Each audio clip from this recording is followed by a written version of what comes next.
आज हम वापस से जो कार्बिल एमीन अभिक्रिया की क्रियाविधि के बारे में पढ़ेंगे, क्योंकि कल जो रिकॉर्ड किया गया था वीडियो उसमें आवाज़ म्यूट हो गई थी।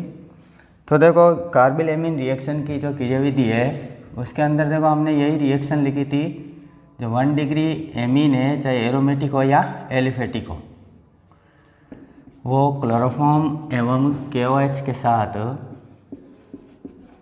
रिएक्शन करके एल्कोहलिक KOH लेना है या रिएक्शन करके क्या बनाता है, RNC बनाता है, आइसोसाइनाइड की अरुचिकर गंध देता है।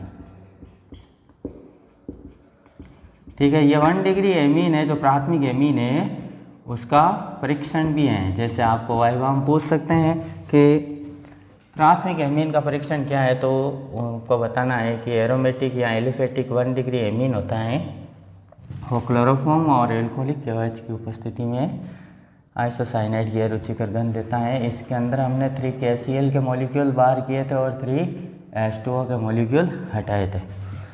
अब हम इसकी क्रियाविधि के बारे में पढ़ते हैं। क्रियाविधि के अंदर देखो सबसे पहला स्टेप आएगा, जो KOH है पोटेशियम हाइड्रोक्साइड, उसका आयनन होगा तो K+ एवं OH- आयन बनेगा। ठीक है, सेकेंड स्टेप के अंदर क्या होगा, जो क्लोरोफॉर्म है, क्लोरोफॉर्म के पास OH नेगेटिव आयन आएगा, जिससे यहाँ से हाइड्रोजन है ना, वो हाइड्रोजन क्या करेगा, अपने इलेक्ट्रॉन है जो कार्बन एटम को दे देगा और यहाँ से हट जाएगा। तो पीछे क्या बचेगा, CCl3, हाइड्रोजन इलेक्ट्रॉन दे दिया इसलिए इसके ऊपर कौन सा चार्ज आ जाएगा, माइनस चार्ज आ जाएगा, प्लस साथ में क्या बन जाएगा, H2O। तो यह बन जाएगा आपके ट्राइक्लोरो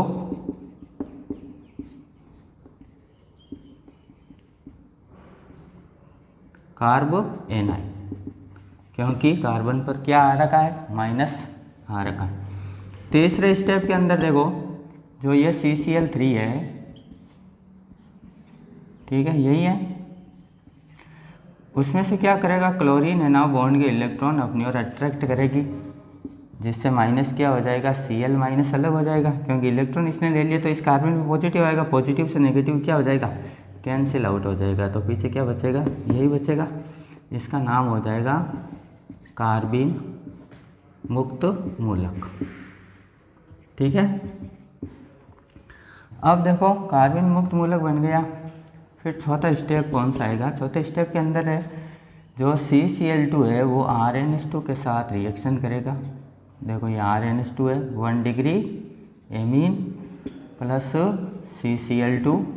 ठीक है, तो ये बनेगा, आप देखो यहाँ पे इलेक्ट्रॉन, 2 इलेक्ट्रॉन है इसलिए इसमें नेगेटिव चार्ज आएगा, तो नाइट्रोजन है ना उस पर हम पॉजिटिव चार्ज मान लेंगे, तो ये बनेगा। ठीक है, फिर इसके अंदर हम क्या कर देंगे, KOH डाल देंगे। तो KOH को हम कैसे लिखेंगे, इसी तरह से लिखेंगे, देखो KOH KOH।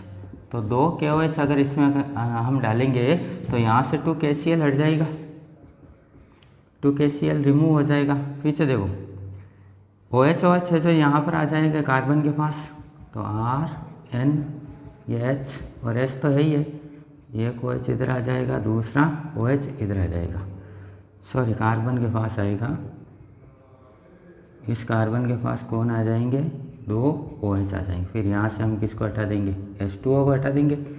ठीक है, तो माइनस हम क्या कर देंगे, H2O माइनस H2O कर देंगे।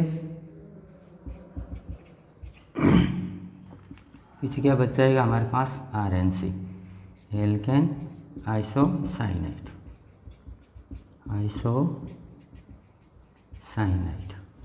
ओके। तो ये कार्बिल एमीन अभिक्रिया की क्रियाविधि थी। इसके बाद हमने 3 अभिक्रियाएं और पढ़ी थी।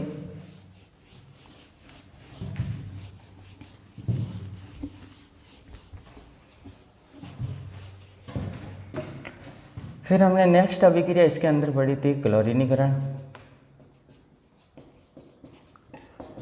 क्लोरीनीकरण के अंदर हमने लिया था ये CHCl3, इसकी Cl2 के साथ रिएक्शन लिखी थी प्रकाश की उपस्थिति में। तो यहाँ से जो एक क्लोरीन है वो हाइड्रोजन के साथ ऐड हो जाएगा, HCl रिमूव हो जाएगा, पीछे क्या बच जाएगा, CCl4।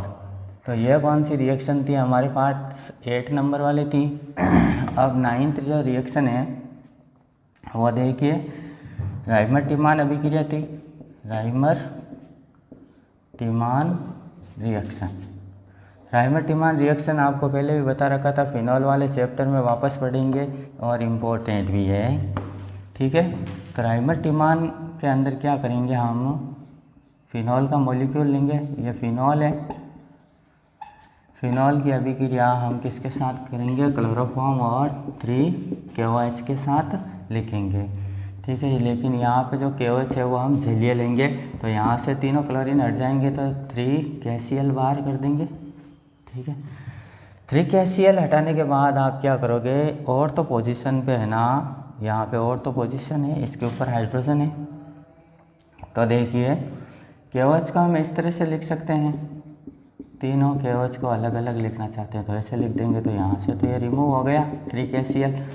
अब देखो यहाँ से एक H2O ये हट जाएगा, फिर 1H2O यहाँ से, और ये OH, ठीक है ना। इसको हम इस तरह से दर्शा देते हैं समझने के लिए, ठीक है। तो -2H2O हो गया।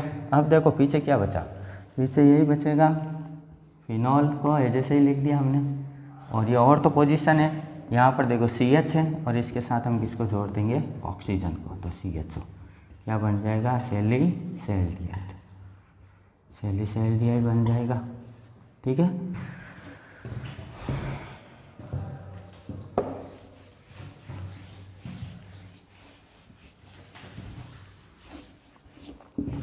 फिर इसके अंदर एक लास्ट रिएक्शन थी, वो थी एल्कीनो के साथ, एल्कीनो के साथ, ठीक है। तो हम यहाँ पर एक एल्कीन का उदाहरण ले लेते हैं, जैसे ये है हमारे पास प्रोपीन। प्रोपीन की रिएक्शन हम क्लोरोफॉर्म के साथ लिखेंगे, ये क्लोरोफॉर्म का सूत्र है, हम इसको ऐसे लिख देते हैं CHCl3 को, ठीक है। तो यहाँ पर दो रिएक्शन हम लिख सकते हैं, एक तो परऑक्साइड की उपस्थिति में और एक परऑक्साइड के बिना। तो यहाँ पर तो हम कौन सा नियम लगाएंगे, MC नियम, और यहाँ पर AMC नियम लगाएंगे, तो यहाँ पे प्लस हो जाएगा और CCl3 पे क्या हो जाएगा, माइनस हो जाएगा, ठीक है। फिर देखो माइनस वाला पार्ट कम हाइड्रोजन की तरफ जाएगा, यदि परऑक्साइड नहीं है तब तो यह उत्पाद बनेगा CH3CH, इसके साथ हमने जोड़ दिया CCl3 और इधर क्या कर देंगे CH3, और यदि परऑक्साइड है तो अपोजिट नियम लगा देंगे, CCl3 को इधर जोड़ देंगे, हाइड्रोजन को इधर जोड़ देंगे, तो यह बनेगा CH3CH2 CCl3, ठीक है ना। तो दो प्रोडक्ट हैं, इसका नियम तो क्या हो जाएगा, इधर से नंबरिंग कर देंगे 1 2 3, तो हो जाएगा 1 1 1 ट्राई क्लोरो, कार्बन के पास 3 क्लोरीन है इसलिए ट्राई क्लोरो 2 मेथिल और 3 कार्बन को हम क्या लिख देंगे, प्रोपेन। जबकि इधर देखना 1 2 3 4 कार्बन है, 4 कार्बन दे रखे हैं, तो यह हो जाएगा 1 1 1 ट्राई क्लोरो ब्यूटेन, ओके। तो ये क्लोरोफॉर्म था। क्लोरोफॉर्म का उपयोग बेहोशी की दवा बनाने में किया जाता है, प्रयोगशाला में अभिकर्मक के रूप में भी इसका उपयोग करते हैं। अब हम इसी के अंदर दूसरा टॉपिक पढ़ेंगे ट्राई हेलो व्युत्पन्न के अंदर, वो है आयोडोफॉर्म।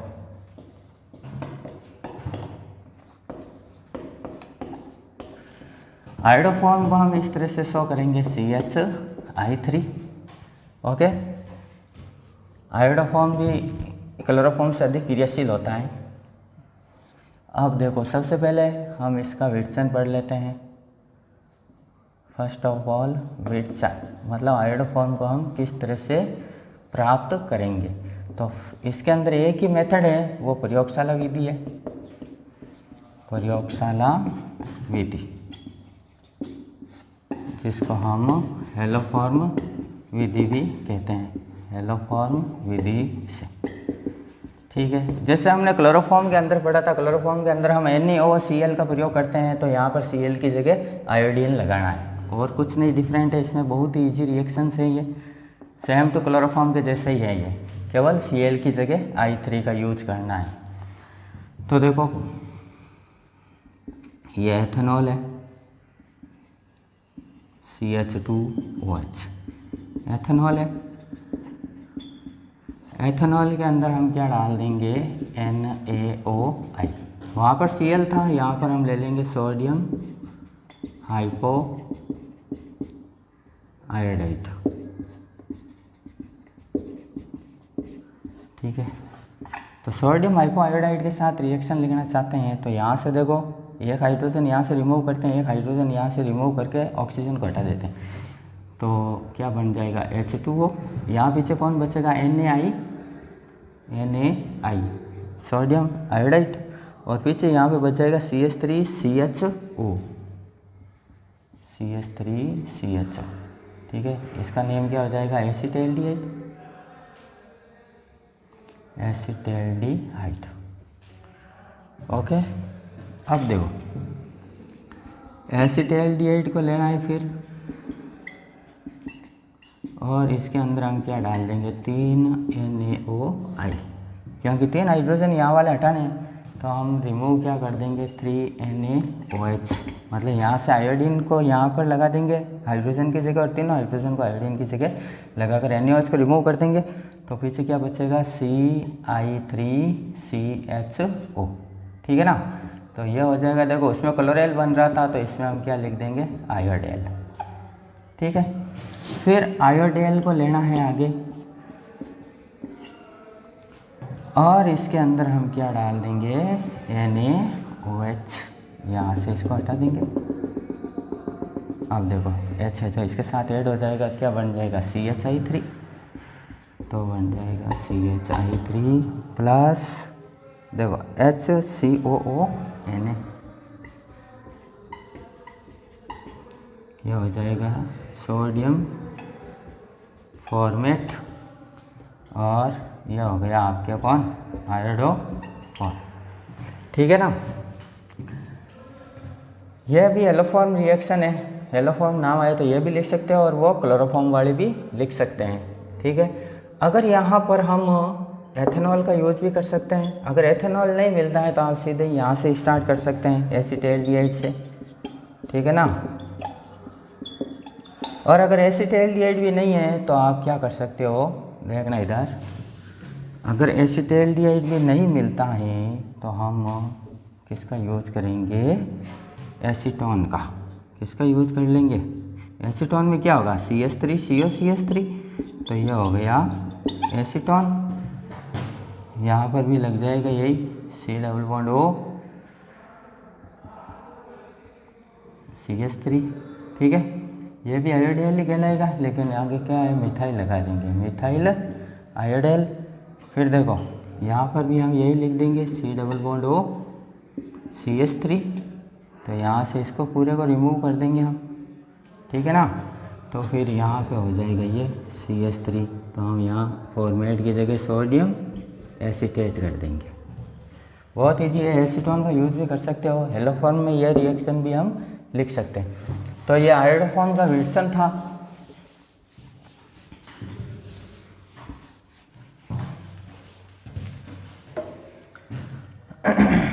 अब देखो आयोडोफॉर्म के रासायनिक गुण पढ़ लेते हैं। चलो पहले भौतिक गुण बता देते हैं, भौतिक गुण। ठीक है, तो भौतिक गुण हो जाएंगे इसके, आयोडोफॉर्म भी मधुर गंध युक्त,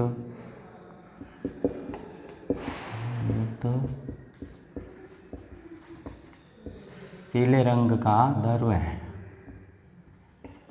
पीले रंग का द्रव है। ठीक है, जल में अल्प विलय है, कार्बनिक विलयों कार्बनिक विलायकों में विलय होता है, कार्बनिक विलायकों में विलय होता है। ठीक है ना, अब देखो हम इसके रासायनिक गुणों के बारे में पढ़ लेते हैं। अभी आयोडोफॉर्म है तो कंप्लीट हो जाएगा, बहुत ही इजी है। देखो तो आयोडोफॉर्म के रासायनिक गुण, आयोडोफॉर्म के रासायनिक गुण, जो रिएक्शन हमने क्लोरोफॉर्म के अंदर लिखी थी सेम रिएक्शन यहाँ होगी, लेकिन उनसे थोड़ी सी कम रिएक्शन लिखेंगे यहाँ। जैसे देखो ये आयोडोफॉर्म का फॉर्मूला है CHI3, ठीक है। किसका सूत्र है ये? आयोडोफॉर्म का। ओके, तो सबसे पहले है कि आयोडोफॉर्म के अंदर हम AgNO3 डाल देते हैं। ओके, AgNO3 कौन है? Silver nitrate. तो जो ही हम इसमें आयोडोफॉर्म में AgNO3 डालते हैं ना, तो Agi का पीला अवक्षेप आता है।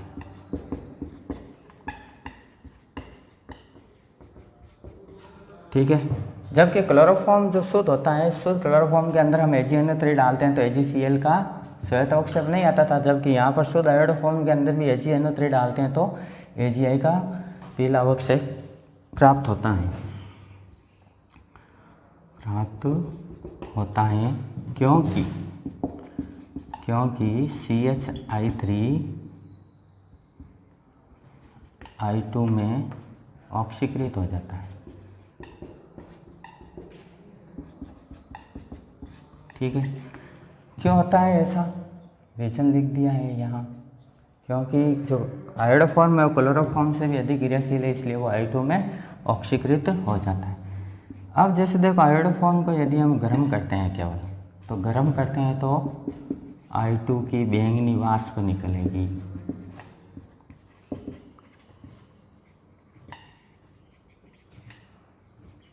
ठीक है, अब जैसे यहाँ पर भी है ना, अगर हम 1 डिग्री एमीन के साथ रिएक्शन लिखना चाहते हैं, जिस तरह से क्लोरोफॉर्म के अंदर लिखी थी हम RnH2 CHCl3, वहाँ पर आई ही तो है केवल, तो हम यहाँ पर लिख देते हैं RnH2 प्लस 3 KOH। कौन सी अभिक्रिया है ये? भी राइमटिमान। मेन राइमटिमान में तो वही याद करनी है आपको, लेकिन आयोडोफॉर्म भी है ना राइमटिमान देता है। तो अगर इसके अंदर हम 1 डिग्री एमीन और 3 KOH डाल देते हैं, तो आपको पता है उसमें जो बना वो भी इसमें बनेगा RNC, एल्केन आइसोसाइनाइड।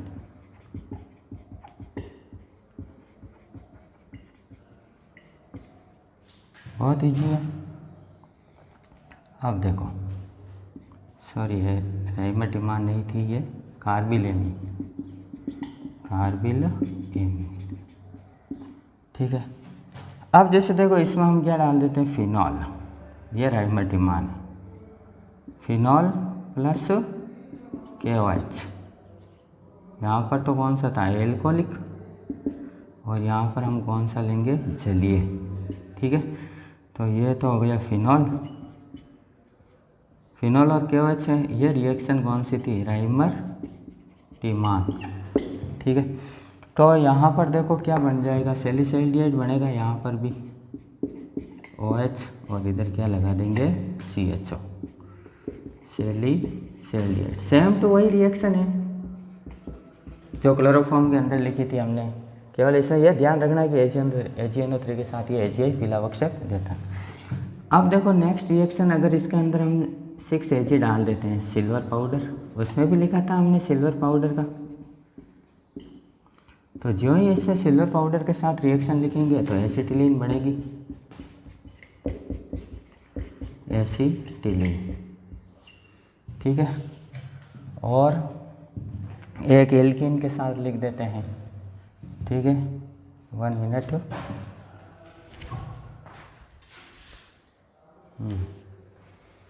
यहाँ पे लिख देते हैं एल्कीन के साथ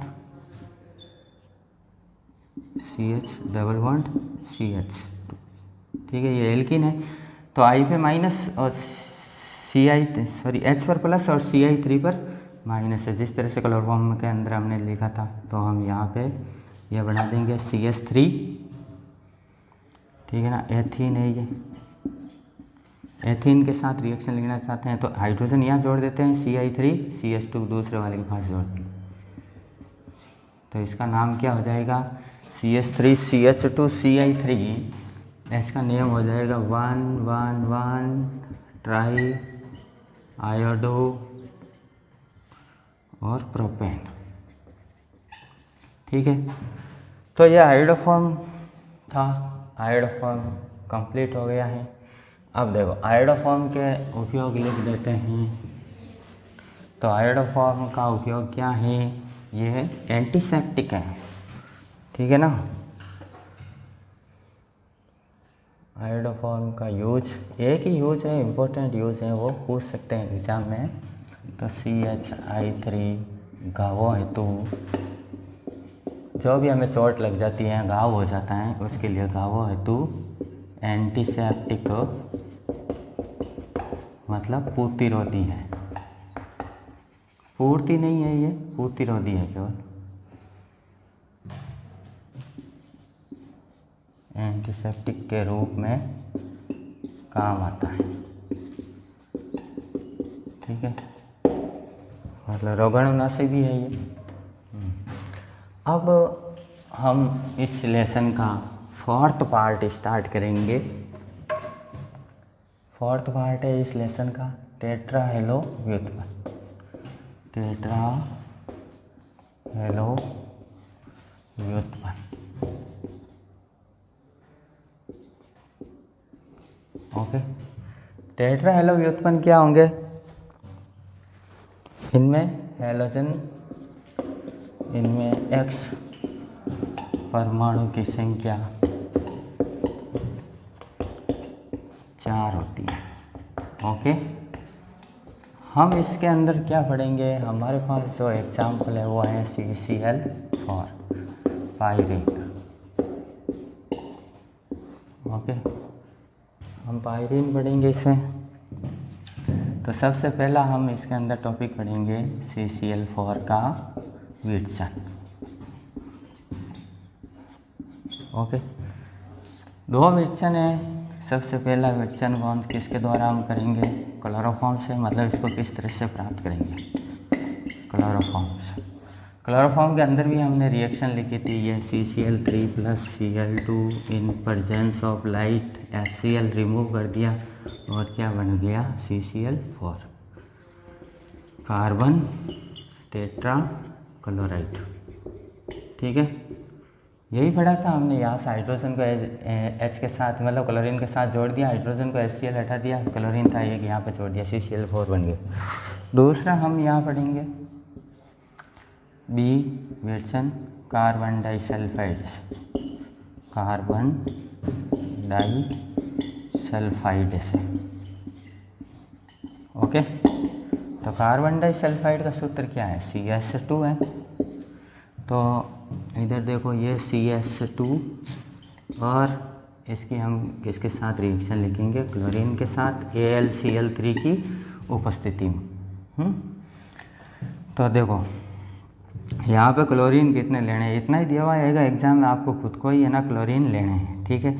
तो यहाँ पर क्लोरीन हम लेंगे 4n2 6, मतलब 3Cl2 लेंगे, तो एक बन जाएगा CCl4 + एक बन जाएगा H2Cl2, ठीक है,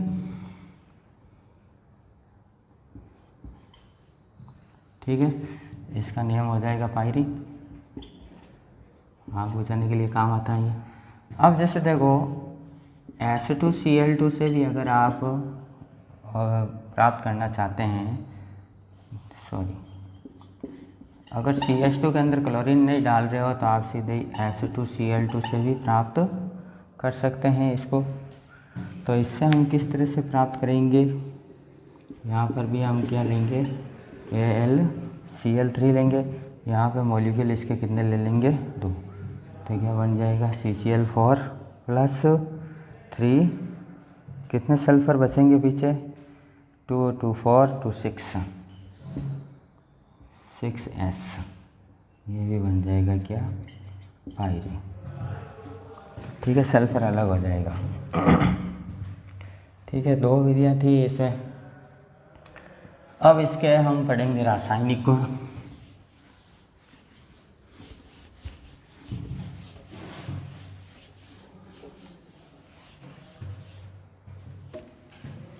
उससे पहले 2-3 इसके भौतिक गुण पढ़ लेते हैं, CCl4 के भौतिक गुण, ओके।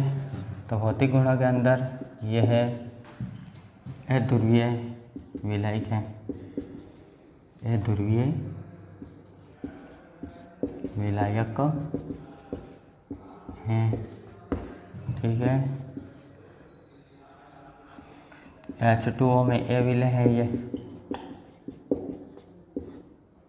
H2O में विलय तथा कार्बनिक विलायकों में विलय, कार्बनिक विलायकों में विलय होता है। ओके, अब हम इसके पढ़ेंगे CCl4 के रासायनिक गुण। ठीक है, बहुत इजी है ये भी। CCl4 के रासायनिक गुणों को पढ़ने के लिए हम ये लिख देते हैं CCl4 carbon tetra chloride CTC, carbon tetra chloride. Okay, सबसे पहले हम है ना पढ़ लेते हैं अपचयन। तो अपचयन के अंदर हमने क्लोरोफॉर्म बनाया था इससे, उसके अंदर लिखा था ये Fe+H2O। ठीक है, 2 हाइड्रोजन जोड़ने केवल, तो 2H, 2 ही हाइड्रोजन लेंगे, हाइड्रोजन परमाणु। तो एक क्लोरीन को हाइड्रोजन के साथ ऐड करेंगे तो HCl हट जाएगा, प्लस क्या बन जाएगा CHCl3, क्या बन गई क्लोरोफॉर्म बन जाएगी। बहुत इजी था।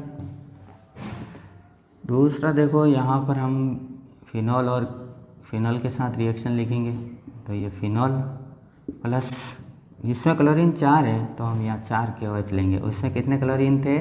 3 थे क्लोरोफॉर्म के अंदर, इसलिए वहाँ पे 3 लिया था। ये भी राइमर टीमान है, राइमर टीमान, लेकिन ये वाली है ना वो हम फिनॉल वाले में वापस पढ़ेंगे चैप्टर में, उस समय डिटेल से बताएंगे। अभी केवल इतना ही ध्यान रखना है। कार्बन टेट्रा क्लोराइड CCl4 है, 4 KOH ले लिया, ये ले लिया। अगर 3 KOH होते तब तो CH जोड़ते थे यहाँ पे और तो पोजीशन पे, और यहाँ पर हम जोड़ेंगे फिनॉल, तो है यही है, लेकिन अब और तो जो स्थिति है वहाँ पर हम COOH जोड़ेंगे। ठीक है, इसमें बन जाएगा सैलिसिलिक अम्ल। वहाँ सैलिसैल्डिहाइड बन रहा था, यहाँ बनेगा सैलिसिलिक अम्ल बन जाएगा। प्लस साथ में देखो 4 KCl है, और KCl 1H2 और 3H2O ही रिमूव होगा। ठीक है, इधर देख लो, ये फिनॉल केवल समझाने के लिए बता रहा हूँ। ये CCl4 प्लस KOH के कितने अणु ले लेते हैं? 4। ठीक है, तो यहाँ से तो हम इसको हटा देंगे 4 KCl को, तो एक H2O देखो यहाँ पे रहा और दूसरा H2O इधर है। ठीक है ना, तो 2 ही H2O होंगे, सॉरी यहाँ पे कितने H2O रिमूव होंगे? 2 H2O हटेंगे सिर्फ। ठीक है, ये इस रिएक्शन को समझाने के लिए था केवल। अब देखो, हम एल्कीन के साथ भी लिख सकते हैं रिएक्शन। ठीक है, तो एल्कीन के साथ यदि रिएक्शन लिखेंगे तो हम यहाँ पर एक एल्कीन का उदाहरण ले लेते हैं, CH2 double bond CH2 ethene. तो यहाँ पर हम CCl4 में एक क्लोरीन पे नेगेटिव है तो CCl3 पे पॉजिटिव आ जाएगा, तो हम किधर भी जोड़ सकते हैं। तो यहाँ पर हम यह उत्पाद बनाएंगे, CH2 के पास Cl जोड़ दिया, दूसरे CH2 के पास हम क्या जोड़ देंगे? CCl3, क्योंकि CCl4 में 4 कार्बन है, तो हम इसका जब स्ट्रक्चर बनाएंगे तो इस तरह से लिखेंगे। इसको ऐसे लिख सकते हैं हम CCl3, तो इसमें माइनस और इसमें प्लस, CCl3 को हम ऐसे, Cl4 को ऐसे लिख सकते हैं, कार्बन टेट्रा क्लोराइड को, तो ये बनेगा। तो यहाँ से नंबरिंग दे देंगे 1 2 3। तो यहाँ पर देखो 1 1 1 3 टेट्रा क्लोरो प्रोपेन बन जाएगा। ठीक है, यहाँ से नंबरिंग करेंगे, 4 क्लोरीन है, 1 नंबर कार्बन पर कितने क्लोरीन है? 3 क्लोरीन है। ओके, तो हम लिख देंगे 1 1 1 तीनों क्लोरीन, और 3 नंबर पर 1 क्लोरीन है तो 1 1 1 3 टेट्रा क्लोरो प्रोपेन बन जाएगा।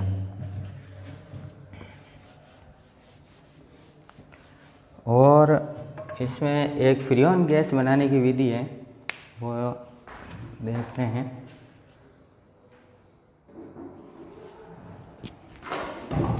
एक हम देखो इसमें फ्रीऑन गैस बना सकते हैं। फ्रीऑन गैस बनाने के लिए हम इसकी रिएक्शन है जो हाइड्रोजन फ्लोराइड के साथ करवा देते हैं। हाइड्रोजन फ्लोराइड के कितने अणु ले लेते हैं? 2। तो यहाँ पर 2 हाइड्रोजन है तो 2 क्लोरीन हटा देंगे तो हट जाएगा क्या? 2HCl तो हट जाएगा बाहर। पीछे 2 फ्लोरीन है, वो क्लोरीन की जगह हम ऐड कर देंगे तो यहाँ पर बन जाएगा ये CF2Cl2। ये कौन सी गैस है? फ्रीऑन गैस है। ठीक है, हम इसके बारे में अलग से एक टॉपिक पढ़ेंगे, उसके अंदर वापस ये रिएक्शन लिखेंगे। ठीक है, और एक देखो, चलो वो क्वेश्चन के रूप में बता देंगे आपको। तो ये CCl4 कंप्लीट हो गया लगभग। अब इसके अंदर जो इम्पोर्टेंट 2 क्वेश्चन हैं वो आपको मैं बता देता हूँ, वेरी इम्पोर्टेंट है। देखो CCl4 के अंदर ही लिखना है, क्वेश्चन के रूप में बता देता हूँ। क्या होता है जब CCl4 का जल अपघटन करता है? ठीक है, तो जल अपघटन के अंदर KOH जलीय लेना है तो हम ये CCl4 लिख देते हैं। ठीक है, 4 क्लोरीन है इसके पास CCl4। हम कितने KOH लेंगे? जितने क्लोरीन है उतने ही KOH लेंगे, 4 ही KOH लेंगे। तो यहाँ से हम इसको हटा देंगे। एरो पे क्या लिखा हुआ आएगा? जल अपघटन। ओके, तो यहाँ पर देखो 4 तो KCl हटा दिया हमने, तो चलो हम इसको इधर लिख देते हैं 4 KCl। अब देखो 1H2O और एक और यहाँ पर एक H2O, एक H2O इधर से, दूसरा H2O ये। कितने H2O बन गए? 2 H2O। पीछे कौन बचा? C और 2 ऑक्सीजन, CO2 प्लस CO2। ठीक है, तो जब CCl4 का जल अपघटन करते हैं तो कार्बन डाइऑक्साइड गैस प्राप्त होती है, जिसका उपयोग आग बुझाने के अंदर किया जाता है।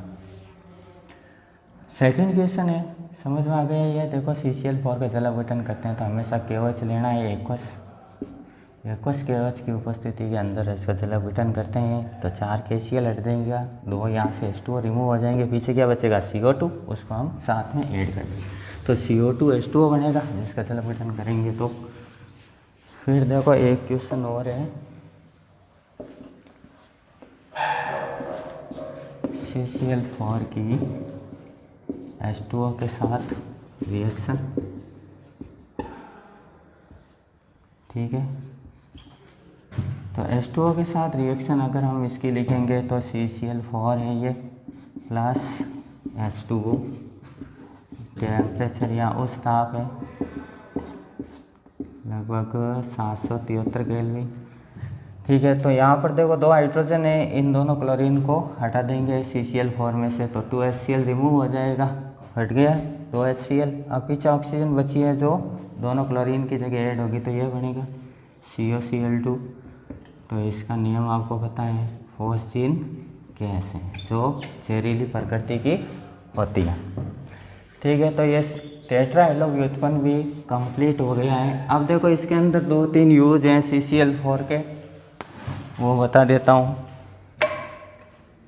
यूज CCl4 के यूज हैं तो सबसे पहला उसका उपयोग है जो बहुत ही लाभदायक है, आग बुझाने के लिए। ठीक है, दूसरा आप है ना सभी के अंदर लिख सकते हो प्रयोगशाला में अभिकर्मक के रूप में।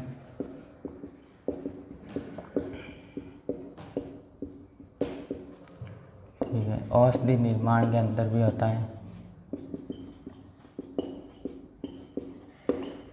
ओके,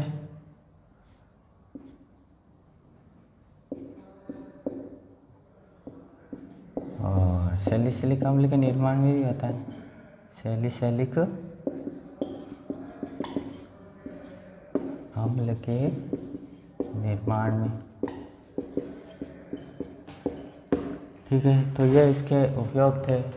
इस प्रकार हम इस लेसन के अंदर 4 टॉपिक पढ़ लिए हैं हम लोगों ने।